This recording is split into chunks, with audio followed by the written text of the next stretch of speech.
नमस्कार दोस्तों। आइए आज हम लोग बात करेंगे यूपीएससी जीएस पेपर सेकंड और उसमें अंतर्राष्ट्रीय संबंध जो इंटरनेशनल रिलेशन है। और आज के क्लास के दौरान हम लोग चर्चा करेंगे भारत चाइना के संबंध के बारे में। भारत चाइना का संबंध है जो है किस प्रकार है, ऐतिहासिक पृष्ठभूमि क्या है, वर्तमान चुनौतियां क्या है, इस पर विधिवत चर्चा करने का प्रयास करेंगे। जैसा कि आप जानते हैं, जो इंडिया और चाइना है, दो प्राचीन सभ्यताएं रही हैं, दो उभरती शक्तियां भी हैं। लेकिन जो रिश्ते की अगर बात करेंगे तो बेहतर यहाँ पे देखेंगे व्यापारिक गतिविधियां भी है, लेकिन गहरा अविश्वास भी देखने को मिलता है। चूंकि आज भारत चाइना संबंध केवल सीमा विवाद तक सीमित नहीं है, यह Indo Pacific, quad global economy और भविष्य की एशियाई शक्ति राजनीति से भी जुड़ चुका है। तो यहाँ पे एक प्रश्न बनता है कि आखिर में भारत और चीन के रिश्ते इतने जटिल क्यों है। तो इस प्रश्न का जवाब इस क्लास के माध्यम से समझने का प्रयास करेंगे और इसके जो हिस्टोरिकल बैकग्राउंड है उसके अनुसार देखेंगे और समझेंगे।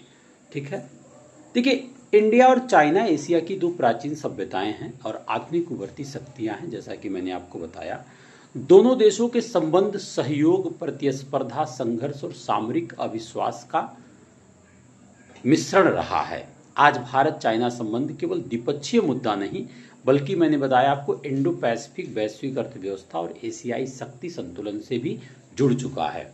ठीक है, इस प्रकार यह जो सभ्यताएं हैं वो संबंध देखेंगे तो हजारों साल पुराने हैं। प्राचीन काल में बौद्ध धर्म, व्यापार, सांस्कृतिक आदान प्रदान के माध्यम से दोनों सभ्यताओं का संपर्क था। भारतीय बौद्ध भिक्षु चीन तक गए और वहां भारतीय संस्कृति तथा बौद्ध विचारों का प्रचार भी हुआ। 1947 के बाद अगर हम देखेंगे तो भारत और चीन दोनों नए राष्ट्र के रूप में उभर रहे थे। 1950 के दशक में हिंदी चीनी भाई भाई का नारा दिया गया। भारत ने चीन को प्रारंभिक मान्यता दी और दोनों देशों ने पंचशील सिद्धांत को अपनाया। ऐसा लग रहा था कि एशिया में एक नई साझेदारी बनने जा रही है। ठीक है, लेकिन फिर आया 1962 का जो वार का सिचुएशन था, भारत चाइना युद्ध। यहाँ एक सबसे बड़ा मोड़ देखने को मिला। सीमा विवाद, अक्साई चीन तिब्बत का मुद्दा, एलएसी की अस्पष्टता धीरे धीरे बड़े संघर्ष में बदल गया और 1962 का युद्ध भारत के लिए एक बड़ा रणनीतिक झटका माना जाता है। ठीक है, और यहीं से दोनों देशों के बीच अविश्वास की शुरुआत हुई। 1998 में भारत के प्रधानमंत्री राजीव गांधी का चीन यात्रा के बाद दोनों देशों के संबंध सुधारने की कोशिश शुरू हुई है। इसके बाद व्यापार बढ़ा है, सीमा वार्ता शुरू हुई है, कॉन्फिडेंस बिल्डिंग मेजरमेंट बना है और धीरे धीरे आर्थिक संबंध भी मजबूत हुआ है। ठीक है, आज भारत और चीन देखेंगे तो ब्रिक्स है, एससीओ समिट है, G20 जैसे मंचों पर साथ काम करते हैं। लेकिन दूसरी तरफ सीमा विवाद, इंडो पैसिफिक कंपटीशन, चीन पाकिस्तान संबंध, क्वाड जैसे मुद्दों पर दोनों आमने सामने भी हैं, चुनौतियां भी हैं। ठीक है, अगर मैं आपको बताऊं कि भारत चीन सीमा की अगर मैपिंग दृष्टिकोण से समझाने की कोशिश करूं मैं आपको कि कौन कौन से भारतीय राज्य चीन के साथ सीमा साझा करते हैं, तब आपको भारत चीन सीमा की वास्तविक कहानी समझ में आएगी। तो आइए इस बात को देखने का प्रयास करते हैं। देखिए, भारत के कुल 4 राज्य और 1 केंद्र शासित प्रदेश चीन के साथ अपनी सीमा साझा करता है। कुल मिलाकर चीन और भारत के बीच लगभग 3488 किलोमीटर लंबी सीमा है।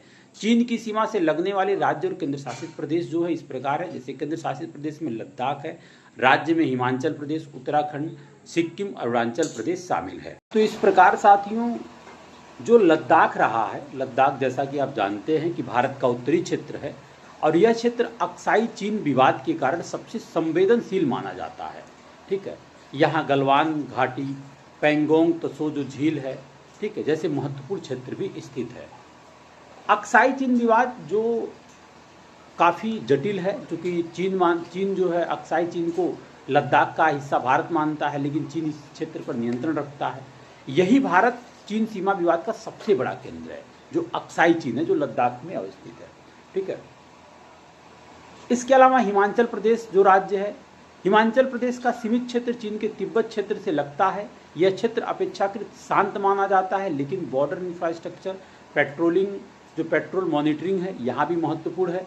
ठीक है, उत्तराखंड राज्य है तो उत्तराखंड का सीमा क्षेत्र बाराहोती सेक्टर के कारण संवेदनशील माना जाता है। यहाँ समय समय पर ALAC विवाद सामने आते रहते हैं। ठीक है, इसके अलावा सिक्किम है। सिक्किम भारत चीन संबंधों में रणनीतिक दृष्टि से अत्यंत महत्वपूर्ण है। और अभी आपने देखा होगा जो डोकलाम इशू था, सिक्किम के पास डोकलाम जो प्लेट्यू है यहाँ पे मामला आया है। इसके अलावा अरुणाचल प्रदेश राज्य है। अरुणाचल प्रदेश भारत चीन सीमा का सबसे संवेदनशील पूर्वी क्षेत्र माना जाता है और चीन का ऐसा दावा है कि चीन अरुणाचल प्रदेश को साउथ तिब्बत कहता है, विशेष रूप से तवांग रीजन में, पर चीन दावा करता है, लेकिन भारत अरुणाचल प्रदेश को अपनी अभिन्न हिस्सा मानता है। ठीक है, तो अगर मैपिंग के दृष्टिकोण से देखें तो भारत चीन सीमा 3 सेक्टरों में विभाजित है, पश्चिमी सेक्टर, मध्य सेक्टर, पूर्वी सेक्टर।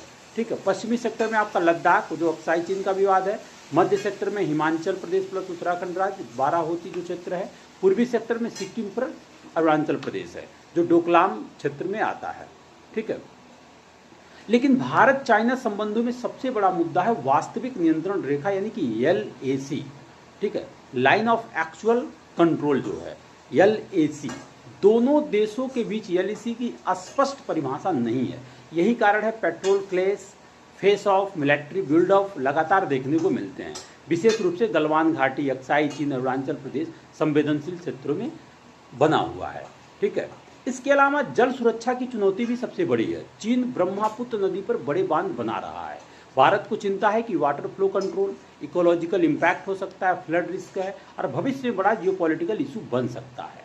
ठीक है, इसके अलावा देखेंगे, हालांकि देखिए इतना समस्या होने के बावजूद चीन भारत का बड़ा व्यापारिक साझेदार है, लेकिन ट्रेड डिफिसिट है, भारत के लिए बड़ी समस्या है।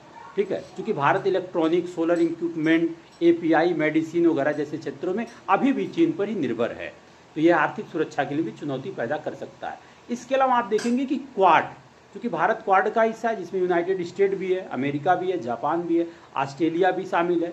चीन क्वाड को अपने प्रभाव को रोकने की रणनीति मानता है।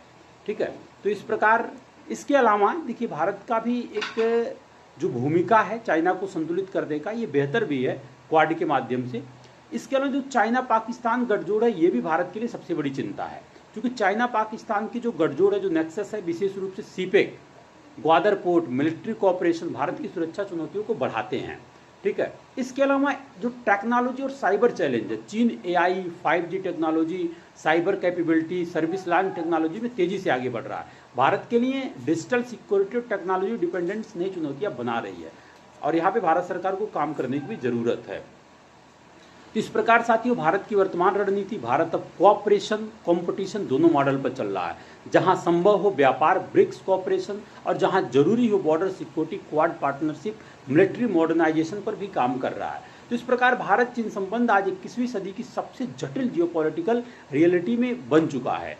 ठीक है, इसमें सहयोग भी, प्रतिस्पर्धा भी और संघर्ष की भी संभावनाएं हैं। तो यहाँ से देखिए मुख्य परीक्षा में जरूर क्वेश्चन आते हैं और अगर आपसे भारत चाइना संबंध पर क्वेश्चन आए तो जरूर इसे सॉल्व करने का प्रयास कीजिए। जय हिंद।